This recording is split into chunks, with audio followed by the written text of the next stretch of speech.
Hi folks, Puffin here with your Antifa News Briefa for April 2nd, 2022. Good news, a ceasefire has been declared in the war in Yemen.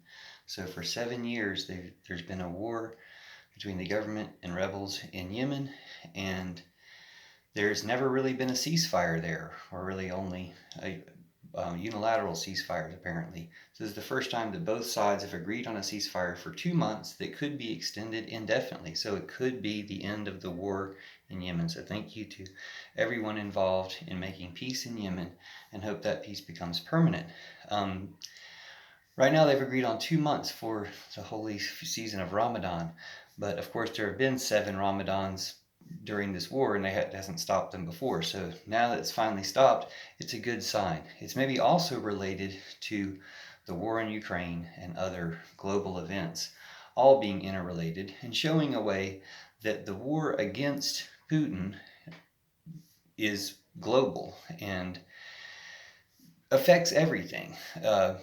Ukraine is winning against Putin in Ukraine, but hopefully Russia will start winning against Putin in Russia, and the world is turning against Putin, and hopefully ultimately against war, because war doesn't work. And one of the ways the world has turned against Putin is with the global economic sanctions, which are more powerful than war. So why bother with the destructive forces of war when people can just sanction other people in ways that if you can prove somebody's doing something wrong to the world community, then you can stop people from doing wrong things. Seems like a much better method of doing things. And we as people can play a part in that by pointing out the wrongdoing, which is, why the Ukraine war is, possibly worse than other wars in the past, or maybe it's just that we have better documentation of it. Just as in America, our police forces have always done really bad things, but now that we have better documentation of it with cell phones, people are rightfully outraged and want to change the system. So that's going to happen on a worldwide basis, with militaries worldwide being the bad guys. The military industrial complex is the bad guys. No fault to the soldiers, but for the militaries, we need to change and repurpose those organizations to green energy conversion and rescue. We're going to need big organizations to do those things. And we have those big organizations. We just need to quit using them for war, move them to better things. Now, the relationship between Yemen and Ukraine and other countries, because unfortunately, even though there was a ceasefire in Yemen, there's also a revolt starting possibly in Sri Lanka, with hundreds of people storming the presidential palace. Now, why do people storm the palace? Because they're poor and the president's rich and they're tired of the corruption, and that happens everywhere. That's probably essentially what's happening in Yemen. We always refer to it as, without fail, in American media, we always refer to it as the Iranian-backed Houthi rebels. I don't even know how Iranian-backed they are, but why does that even matter? Well, it matters because it gives us an excuse to be against a grassroots rebellion by saying they're Iranian-backed because we're so anti-Iranian. So it's like, this is how we're fighting Iran, by fighting them in Yemen, even though it's only the people of Yemen who are suffering. Now, it's a good thing there's a ceasefire there, but think about it, why that happened. For one, you can't really excuse fighting against Iran when Iran's not doing anything compared to what Putin's doing. There's just no appetite for that. There's just like people don't need the sanctions on Venezuela anymore. You want Venezuela's oil, and all your excuses for putting sanctions on Venezuela don't compare to Putin invading Ukraine. So this is how Putin's plan is backfiring in more ways than just he's losing the battle in Ukraine. It's actually causing all authoritarian governments to be closer to being toppled. Now, how is that so? Again, people revolt when they don't have enough food. Ukraine provides about a third of the world's food, or they did, a third of the world's wheat, or they did, which is a very often used food source, until Putin's been blocking those shipments. So people are getting less food. Also, humanitarian efforts are going into Ukraine, meaning other countries that benefited from humanitarian efforts aren't getting as much. So people are hungrier. People are closer to revolt, as they are starting to do in Sri Lanka. It could happen anywhere. It's only a matter of time. But that closeness, that ratio, that boiling point is approached much faster if you're cutting off a world food supply, as Putin is doing.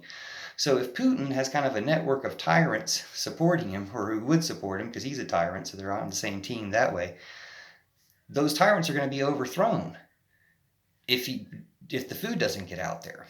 That's one way that this is all connected. Another way it's all connected is everybody to realize what a waste war and militaries are, and all around the world decide, hey, it's us, the people, against the military industrial complex, and shut it down.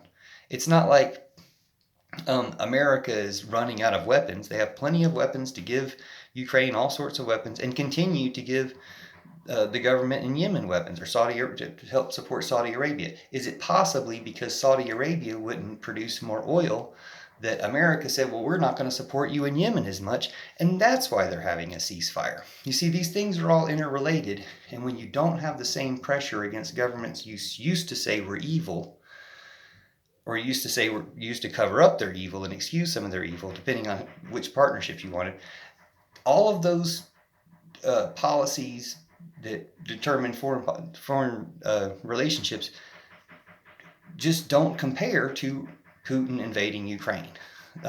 Excuses about we didn't want them to elect a socialist or something like that in Venezuela. None of that stuff compares to Putin invading Ukraine. So the other things are shown to be kind of more smoke signals or diversions or just racism in a lot of cases when it's American policies. And what really needs to be done is we need to stop a madman from destroying the world or destroying more lives. So this is uniting people against that, and people's flimsy excuses for not being united against it just show where their allegiances are. But that allegiance is collapsing. Again, all the tyrants of the world are under threat when there's less food to go around, less support to go around, and more people turning against tyranny in general. So let's save Ukraine, let's save humanity, let's save the earth, and let's do it all together. Thanks for watching. Love you forever. See you soon. Oh, and use the hashtag Pillow Revolution, because it's a nonviolent way of showing that we can do it from bed. We can, do it with a soft and gentle touch, but we can overthrow the evil powers that rely on war, and we can do it using peace. When you think about it, Syria started off as a nonviolent revolution, turned into violence once the West and America armed rebels there, and then when Russia came in and sided with the government, turned into a complete war slash, oh, well, now you're officially choosing this side to bully? Well, we'll let that be. That's all war ever is, one side bullying another, and people want to side with the underdog or decide someone who's right. But the truth is, it's not right to use war. Like, we're past that now. So to continue to use that is a method that doesn't work. So we can overthrow it, we can change the world. And the hashtag I have for that is Pillow Revolution, because we do it with peace. And peace wins and war loses. Thanks for watching and sharing. See you soon.